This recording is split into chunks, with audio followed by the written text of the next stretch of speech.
Bonjour les enfants, c'est papa. Mon mur est un asile psychiatrique à ciel ouvert et ma salle d'attente est toujours bondée.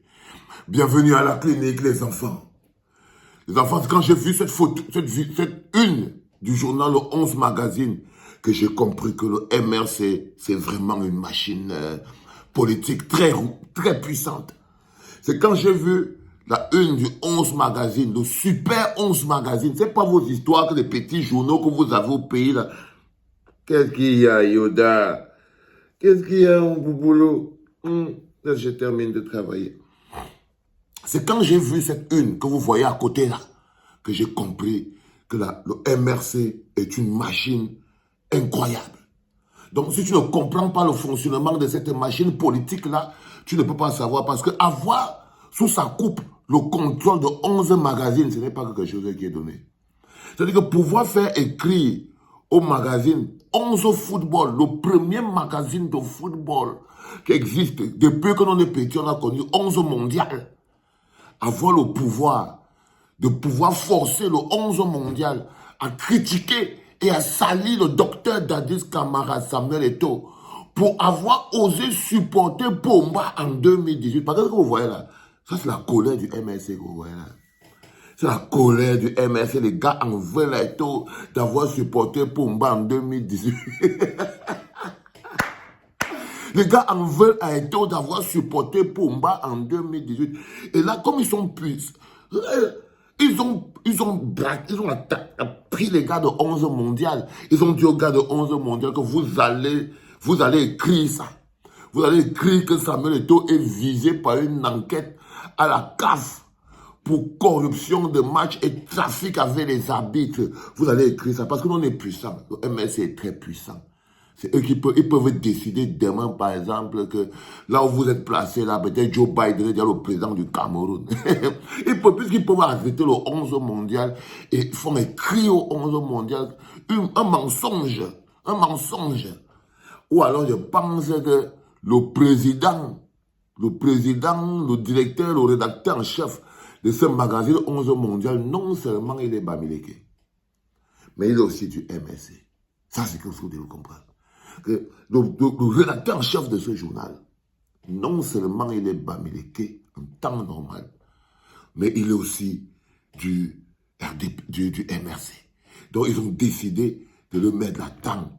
Ça a tellement tapé les côtes de Dadis Camara que Dadis Camara s'est levé, il est venu écrire mensonge. Non. Dadis Camara joue dans l'équipe de FC Task Force. FC Task Force. Son président s'appelle Ferdinand Ngongo. Ok? Il est dans sa gamme. Maintenant, vous savez pourquoi je vous présente ça, les enfants. Parce que Samuel Eto'o, il a répondu. Il a dit que c'est un gros mensonge, qu'il n'a jamais été... La CAF n'a jamais ouvert une enquête sur lui pour trafic de matchs et corruption. Samuel Eto'o écrit, il répond mensonge. Parce que quand le 11 mondial dit quelque chose, tu réfléchis. Lui, il écrit mensonge. Vous savez pourquoi il écrit mensonge? Mais parce qu'il n'y a rien de plus vrai. Mais vous, les Ecclésiens, à force de vivre au Cameroun, où vous pouvez voler l'argent des Camerounais, plus de 4 milliards, vous partez à la Coupe du Monde, on vous applaudit, on ne vous fait rien. C'est-à-dire que ça, c'est ce qui arrive quand on a commencé, qu'on a vécu et grandi dans l'impunité. On n'arrive plus à vivre dans un monde de justice. Et c'est ça qui vous arrive, les enfants. Et c'est ça qui vous arrive au crétin. Le crétin, ça.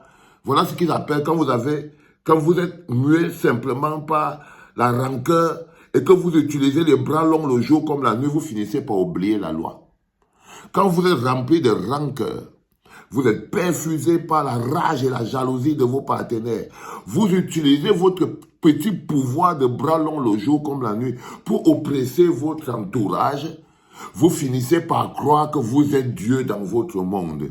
Vous finissez par oublier la justice. Vous finissez par oublier que tout le monde ne vit pas dans votre framework. Et c'est ça qui se passe aujourd'hui avec le docteur Dadis Camara. Le mensonge, là, ça veut dire en d'autres formes que, waouh, c'est vrai. C'est ce que ça veut dire. Et Wanda. Parce que tu ne peux pas te lever un matin. Ton nom sort sur les voices. Il a dit que non, je vais m'occuper de ça moi-même. Tu trafiques les matchs. Tu trafiques avec les arbitres Parce que dans ton pays, on ne te fait rien, tu finis par croire que le monde entier est comme la poubelle qui te sert pays. Non, le Biamourun, ce n'est pas le monde entier.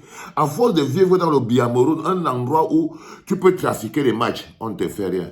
Tu trafiques avec les arbitres, on ne te fait rien. Corruption, tout un président de la Fédé, on ne te fait rien. Tu tentes de changer le mandat de 4 à 7 ans, on te dit que le patron, là, lui-même, il a seulement tapé le verrou même de la Constitution. Ça veut dire que lui, là, il est éligible jusqu'à la fin de sa vie. Toi aussi, tu montes, tu dis que non, je veux aussi me mettre dans la même gamme. Tant, tu te mets exactement dans la même gamme. On prend nos 4 milliards. On te donne deux, tu nous racontes une histoire, oh, je vais partir là, on va gagner la Coupe du Monde, on va gagner la Coupe du Monde. Tu rentres là-bas la queue entre les jambes, même le moindre bilan, tu ne fais pas. Comme je vous dis souvent, donc vous donnez à un dirigeant un chèque en blanc. Lorsqu'un dirigeant ne doit plus rendre compte, quelqu'un part à la Coupe du Monde. Il prend d'abord votre argent, il part à la Coupe du Monde, il revient, vous avez gagné de votre poule.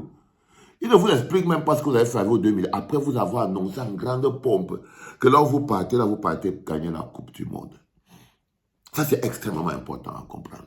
Parce qu'on ne peut pas continuer de vivre sous la menace. Vous ne pouvez pas vivre sous la menace. C'est pour ça que quand vous voyez les églisiens maintenant nous faire le chantage, parce que les églisiens font à la résistance le chantage de l'amour qu'eux, ils ont pour Samuel Eto'o. Ça veut dire que dans leur tête, ils se disent, les Camerounais aiment tellement Samuel Eto'o que si on réussit à démontrer aux Camerounais que seuls les gars du MS et les Bamileke n'aiment pas Samuel Eto'o, alors les autres Camerounais vont se retirer. Alors les autres Camerounais vont se retourner contre eux. Parfois ils vont plus loin et disent, Samuel Eto'o est tellement populaire qu'il fait de l'ombre. C'est pour qu'il ne fasse pas de l'ombre au candidat à Maurice Kamto. Donc, ça, ils expliquent, c'est dire que, mais allez vous faire voir chez les... Mais dégagez avec ça, les gars. Mais je sais, qu'est-ce que vous attendez même encore, non, pour l'investir, on passe. Mais vous êtes drôle. Et tous les jours, ils vous disent, Samuel Eto'o ne fait pas de politique. Dès que quelqu'un critique quelque chose de la gestion de Samuel Eto'o, eux, ils voient en la personne qui critique la gestion de Samuel Eto'o son appartenance politique. Ils voient en la personne qui critique la gestion de Samuel Eto'o son ethnie. Ils ne voient pas un Camerounais qui a le droit de donner son avis sur la gestion de la FECAFOOT. Quand ils voient quelqu'un, je vous présente ce point parce que c'est le Cameroun en miniature, hein, la FECAFOOT là. Parce que quand je vous parle du Cameroun à l'échelle globale, vous ne comprenez rien. Donc, ne voyez, n'entendez pas FECAFOOT. Je vous ai dit que la FECAFOOT c'est le Cameroun. Et quoi qu'on va commencer chaque podcast par ça. N'oubliez jamais quand on parle de la FECAFOOT, que la FECAFOOT c'est le Cameroun et Samuel Eto'o c'est Poma. Et que c'est clair dans vos esprits. Si vous vous demandez qu'est-ce que le gars a fait à la clinique là-bas tous les jours, la FECAFOOT, c'est le Cameroun et Samuel Eto'o, c'est Pomba. Alors ils sont comme ça, ces églisiens à 2 balles. Ils croient pouvoir faire donc au peuple camerounais, surtout à nous, la résistance, le chantage de l'amour de Samuel Eto'o. Donc, mais qu'est-ce qu'on en a à battre de l'amour de Samuel Eto'o? On n'est pas à ce niveau de la vie. C'est vous qui êtes à ce niveau de la vie.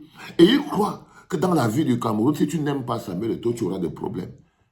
Ils se sont dit que vous, il se dit que vous là, vous aimez tellement Samuel Eto'o que celui qui n'aime pas Samuel Eto'o aura des problèmes. Que si Samuel Eto'o peut se présenter maintenant qu'il va être candidat à l'élection présidentielle, ah, il va gagner ça les doigts dans le nez. Tellement vous l'aimez que vous allez tous voter pour lui. Et du coup, ils font donc du chantage. Ils disent donc, ok, on va voir donc en 2025, quand Samuel Eto'o, c'est-à-dire que, donc vous comprenez donc leur logique.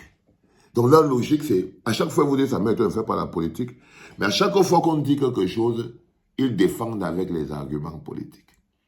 Non, c'est parce qu'ils font tous de la politique. Et on est tous en train de préparer 2025.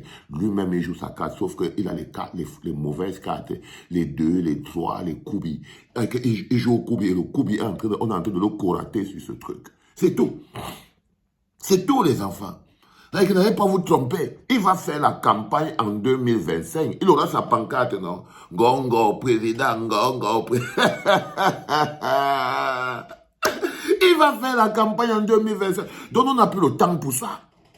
On n'a plus le temps pour ça. S'il ne fait pas gongo, président, il va faire franc président, franc, parce qu'on l'aurait déjà tabassé ici, on l'aurait déjà cogné de l'autre côté. Il serait en train de chercher sa route. Mais en quel moment, nous, ça nous touche même? En quel moment, nous, ça nous concerne? Ça veut dire que si vous pensez, en quel moment en quel moment ça nous touche même, les gars? Ça ne nous touche à aucun moment. Parce que l'avenir du Cameroun, si Samuel Eto'o c'était la solution, s'il avait les moyens de donner au bonheur au Cameroun, moi-même je serais accroché derrière lui que Samuel Eto'o président. Mais comme je sais qu'il ne peut même pas apporter d'abord l'air à la FECAFOOT, il ne peut pas. C'est au Cameroun qu'il va apporter. Non, si moi-même je savais, que je pensais, j'imaginais dans ma tête qu'il peut apporter quelque chose à ce pays-là, déjà j'allais le soutenir moi-même. Mais non, je sais qu'il ne peut rien apporter à vos sombres vies.